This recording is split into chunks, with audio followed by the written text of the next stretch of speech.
صباح الورد. أهلا بيكم في قناة حدوتة ديزني. ايه رأيكم نحكي النهاردة فيلم هرقل؟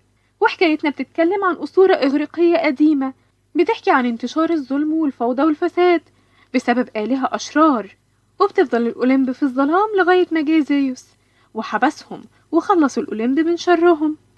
وبتعدي سنين وبنشوف سكان الأوليمب بيحتفلوا في قصر زيوس بولادة ابنه هرقل، واللي كان واخد نفس قوة أبوه. وبنشوف قد إيه هو محبوب من كل سكان الأوليمب، وكانوا جايبين له معاهم هدايا، وهداء أبوه حسام بيطير.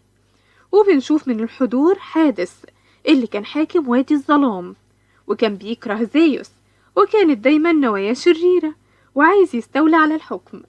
وبيروح حادث لوادي الظلام وبيبلغوا هلع وفزع المساعدين بتوعه إن العرافات وصلوا، والعرافات دول كانوا بيتحكموا في موت الناس عن طريق إنهم بيقطعوا الخيوط المتحكمة في أرواحهم، وكانوا كمان بيقدروا يشوفوا المستقبل.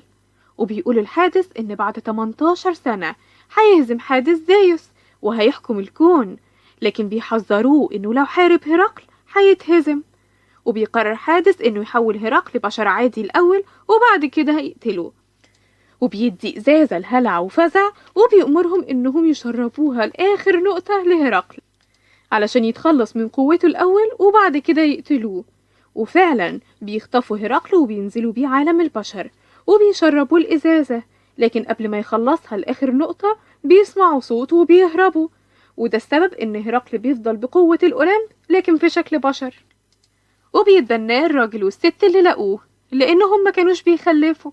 وبيكبر هرقل وبيتجنب الناس إنهم يتعاملوا معاه لأنه كان قوي جدا وبيدمر أي حاجة بيقرب منها، وده بيخليه زعلان ووحيد على طول.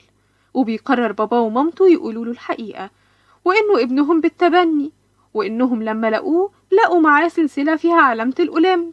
وبيقرر هرقل إنه يروح معبد الآلهة الإغريق علشان يعرف هو مين وليه بيحصل معاه كده.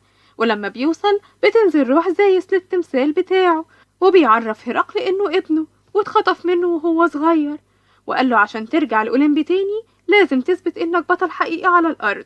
وبيديله الحصان بتاعه وبيقوله يروح لفيل مدرب الأبطال علشان يدربه ويخليه مستعد عشان يوصل للأولمب من تاني.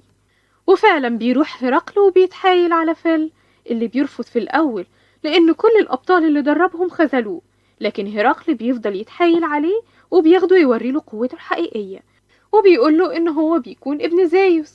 ولما بيعرف فيل إنه ابن زيوس بيفضل يتريق عليه في الأول لغاية ما بيصعقه زيوس وبيوافق.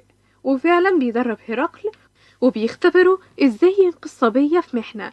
وبيشوف هرقل ماج وهي ماسكها كائن غريب، واللي كان نصه بشر والنص التاني مش عارفة فرس النهر باين. المهم بتقوله ماج انها هتقدر تتصرف، لكن هرقل بيرفض يسيبها وبينقذها بعد ما اعجب بيها من اول نظرة. لكن بيظهر لنا بعد كده ان ماج أسيرة عند حادث وبتنفذ أوامره، وبتحكي له ماج عن مقابلة هرقل، وبيعرف حادث إن هرقل عايش وبيخطط عشان يستغل ماج ويتخلص من هرقل. وبيروح هرقل وفيل بعد كده الأرض طيبة، وهي أرض مليانة مشاكل، واللي شايف فيل إنها أنسب مكان علشان يثبت هرقل بطولته. وبتتجاهله الناس في البداية لغاية ما بتيجي ماج وبتطلب منه المساعدة علشان ينقذ أطفال اتحبسوا في الكهف. وبيوافق هرقل، لكن ده بيكون فخ، وبيظهر لهرقل وحش عملاق كل ما يقطع راسه يطلع له راسين. وبيحاربوا هرقل وبيقدر في الآخر إنه يهزمه، وده بيعصب حادث جدا، وفي نفس الوقت نخلى الناس تعتبر هرقل بطلهم الجديد وبقت صورته في كل مكان. وبيروح هرقل تاني لتمثال زيوس وبيقوله إنه خلاص بقى بطل، لكن زيوس بيقوله إنه مش عشان بقى مشهور ده معناه إنه بطل حقيقي، وإنه محتاج يعمل حاجة محدش غيره يقدر يعملها. وبيكون حادث مخطط إن ميج تخلي هرقل يحبها ويتنازل هرقل عن قوته مقابل روح ميج. وفعلا بتنفذ ميج الخطة وبتفهم هرقل إنها بتحبه بعد ما أقنعها حادث إنه هيديها حريتها مقابل قوة هرقل. وفي الأثناء دي بتحب ميج هرقل فعلا، وبتقول لحادث إنها مش هتكمل الخطة، وده بيعصب حادث منها جدا، وبيصمم إنه ياخد قوة هرقل بالقوة. وبيسمع فيل كلام ميج مع حادث وبيروح علشان يحذر هرقل اللي مش بيصدقه، وبيتخانقوا سوا وبيضرب هرقل فيل. وبيزعل منه فيل وبيمشي. وبيظهر حادث لهرقل وبيعرض عليه إنه يتخلى عن قوته مقابل روح ميج. وبتحاول ميج تمنعه لكن مش بتعرف. وبيقدر حادث إنه ياخد قوة هرقل بعد ما بيتفق معاه إنه هياخد قوته مقابل إن ميج مش هتتأذى. وبيعرف هرقل حقيقة ميج وبيحرر حادث العمالقة الأشرار وبيحرضهم إنهم يقتلوا زيوس ويدمروا الأولمب. وبيروح حادث لواحد من العمالقة وبيقوله إنه لازم يتخلص من هرقل. وبتقدر ميج إنها تقنع فيل إنه يرجع تاني لهرقل وبيساعده عشان يقدر يهزم العملاق. وبتنقذ ميج هرقل وبتفدي بنفسها وده بيخل بالاتفاق اللي بين هرقل وحادث. وبسبب ده بترجع قوة هرقل له من تاني. وبيروح هرقل وبينقذ الأولمب من العمالقة وبيقدر يحرر سكانها. وفي الأثناء دي بتقطع العرافات الخيط المرتبط بروح ميج وبتموت ميج. وبيعرف هرقل وبيروح لحادث وبيتفق معاه إنه هينزل هو في بحر الأرواح ويطلع روح ميج.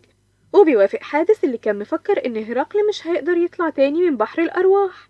لكن العرافات مش بيقدروا يقطعوا الخيط بتاع هرقل لأنه لما فدى ميج بقى بطل حقيقي. وبيرمي هرقل حادث في بحر الأرواح وبينتقموا منه.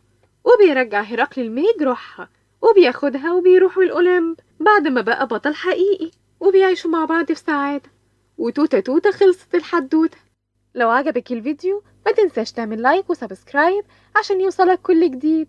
وما تنسوش تكتبولي في الكومنتات عايزيني ألخص فيلم ايه اللي جاي.